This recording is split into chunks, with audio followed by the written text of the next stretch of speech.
Salaamaaleykum gars yi salaamaaleykum gars yi avant tout n'oubliez pas de vous abonner d'aimer la vidéo de partager wax ngeen xool aussi bi ngeen def ci vidéo bi. Quoi de neuf, docteur? gars yi tey nag dañuy wax def benn vidéo bi nga xam ni day wax ci nga xam ne moo di weeru koor nga am gan bu mag. Baye Diop kër gi yëpp nag dañoo décidé ni tey ren jii koor gi doo fa wooree da ngay génn kër gi. dinaa ñibbi caameen te yàlla tax. waaw alhamdulilah rabbil alamin alhamdulilah rabbil alamin lii lañ doon ñaan nga génn kër gi. lii la ko yàlla bëggee woon noonu laa koy doxal. mais sa bagage amul dara loo fàtte Baye Diop. waaw xam nga bagage yi daa bari woon. waaw. loo ci gis ni maa ko moom rek. waaw. dimbali ma ci nga indi ma ko dégg nga. am na benn xuuxa jeeg bu weeru fee daa mel ni yaa ko moom de. man nag maa mës a gis ma sol lu dul lii man. en tout cas daal xuuxa jeeg yaa ko moom te booy dem bu ko fi bàyyi. ndokk ba yàlla kese nekkee ci man nag. vie Baye Diop sa xarit mu ngi ñibbi de yaay ñaanal ko.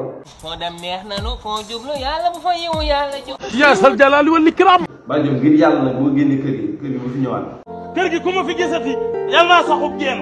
waaw léegi nag gaawal génn nga jël say bagage. léegi demal na sa ngelaw neex na sa ginnaaw ban nag. naan ko ñibil Baye Diop ñibil waay Baye Diop Fall yow de yàgg nga fee ñibil Baye Diop ñibil waay Baye Diop Fall yow de yàgg nga fee te boo balay xalaat gise yombul anay saan gan su lay miin booba lay ñibbee